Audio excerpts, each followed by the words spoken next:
Hey friends, how are you? In this video, I'm gonna do a part 2 or continuation of my previous video on how to apply online to RMC Royal Military College of Canada through the ROTP Regular Officer Training Plan. So in the previous video, I discussed about how to apply online and register for a GC key, Government of Canada key, and filling up your information.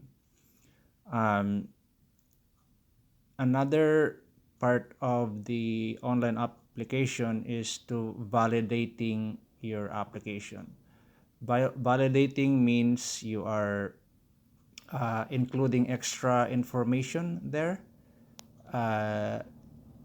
It's personal information that needs to be entered, and your data needs to be validated uh, in order for your application to be processed. So once you finished your online application and have validated your information in the same process of that online application, then you should receive within a week a an email or a text or whatever. The recruiting center that is closest to you should uh, contact you in whatever form. So let's say you applied in Calgary of Canada, the and you live in Calgary. The closest recruiting center should contact you within 1 week once your application online has been completed and you validated your information. So then in that email from the recruiting center closest to you, in that email it should contain an email saying on the date of how to book, or the date of your preference date for booking your CFAT or Canadian Forces Aptitude test. So I'm gonna move to a different screen to show you the process.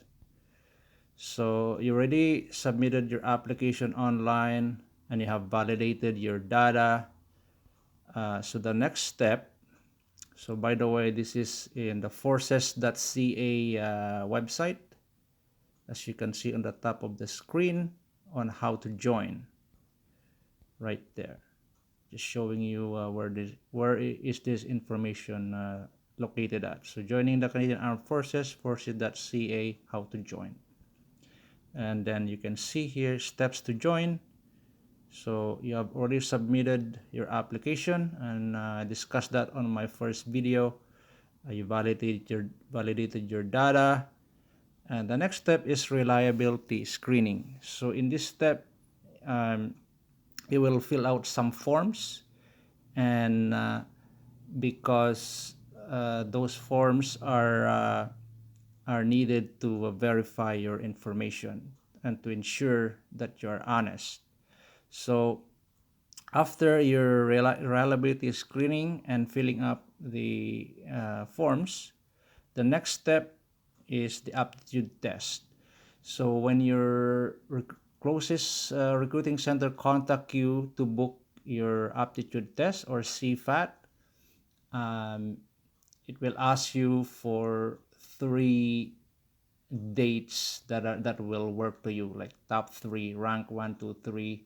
For example, March 10 is my first choice, March 15 is my second choice, March 20 is my second choice. They're just asking you what's the best schedule that would work. So then once you reply to that email, my preferred schedule are this 1, 2, 3, and then they will confirm your you're booking for CFAT or aptitude test, and then on the day of your aptitude test, you will be required to submit your school credentials, birth certificate, and government issued ID. So by the way, you can find videos throughout YouTube about how to pass your aptitude test, and there's so many videos that are helpful as well.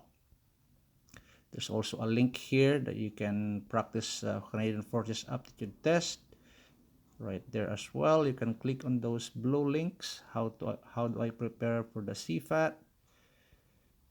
Okay, so then the next step would be oh, I forgot to mention. So the CFAT, just lightly touch on the CFAT.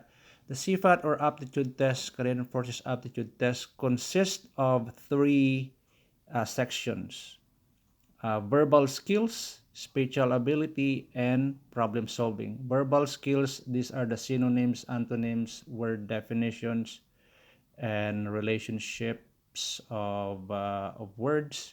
Spatial ability it's like the more on figures, like folding a box or patterns, stuff like that. Problem solving is more on math, like worded problems, average, ratio, series, those kind of things. So the aptitude test will determine your suitability of the job that you're applying for, that will be suited to your skills. So let's say the result of your aptitude test, you have higher scores in let's say the verbal skills, then that means you may be suited for occupations such as communicator, or something that has to do with communication skills.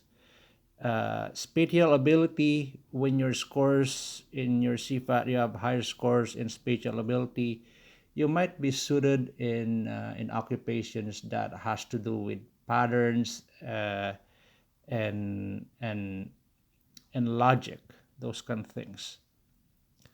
And let's say if your CFAT score is high in problem solving, you may be suited to occupation that involves numbers. So, for example, engineering, computer science, those kind of things, science, physics, those kinds of occupation.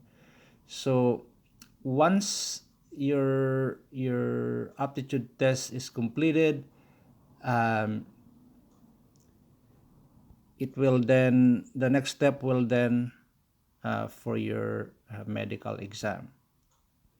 So medical exam, there's it has two parts. There's like a questionnaire, and also there's also a physical one that you have to. So once you pass your medical, there's no problems, or if there's problems that you may need some treatment and it's treatable, you'll go to those treatments. But I don't know much about treatments, but as long as you're still medically fit, and you have treatments that you needed to uh, to go through, and you're still medically fit when you are treated, then you still can pass your medical exam. But let's assume that you pass your medical exam, there's no problems. Then the next step would be your interview. So this step is the very important part, because this is where you spoke to a real person about your occupation that you are intending to apply for. So like all job applications, it is very competitive, and the more articulate you are, the more present yourself, your leadership skills, your strengths and weaknesses, you'll be able to explain them. You will have stronger chances of getting the application that you have. So again, based on the score of your CFAT, you will be asked to enter three choices. So let's say your top choice, let's just pretend that you have a high score in your CFAT in the problem solving. So you maybe have included your top choice as, let's call it, electrical engineering. So that's your first choice. And your second choice is chemical, and the third choice is physics. So then, so you put your three choices, and based on those three choices in the interview, they might provide you with the current openings, the current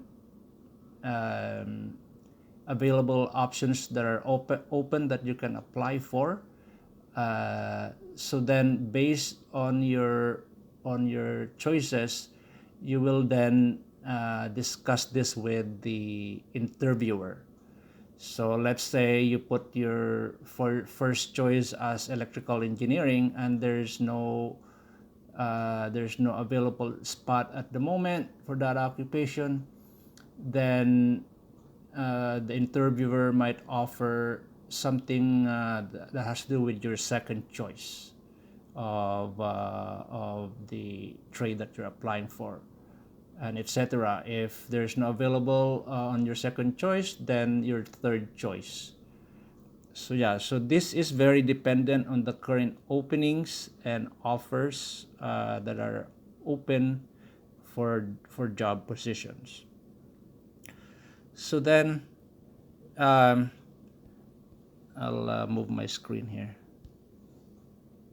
The next step after your interview, so let me just show you where this information is taken from. This is from the Royal Military College St. John website, selection process. So you already finished your aptitude test, your CFAT, your medical examination is completed, no problems, and you completed your interview. So then the next step would be the file now, your file now will go through a selection committee. So based on the trade that you've chosen, there are committees that are evaluating your application, its suitability to the openings, and then when the selection process has been completed, you're gonna receive an offer, and this offer is typically in May. When you submitted your application before January 31st, then you should be able to receive your offer in May. So let's just assume an example here. So let's say today is September and you are grade 12. So you just started your grade 12 September. So it's recommended that September on your grade 12, the very first month of the start of your grade 12, it's recommended that you start applying to RMC online, putting on your application, validating your data. So let's assume you completed in September your online application, and so let's say the second week of September you receive an email from the recruiting center saying to book your CFAT or aptitude test. Then so you move from there. The process continues there. So you do your aptitude test, let's say the next month, October or November, depending on how prepared you are, and then you're gonna do through the process. So let's say you pass your aptitude test in, let's call it November. So then you're gonna get your interview maybe in December or even earlier, and then your interview is completed, and your medical, let's call it January the next year, or February you completed your medical. So let's just pretend that everything, aptitude, interview, medical, you completed everything in January of the next year.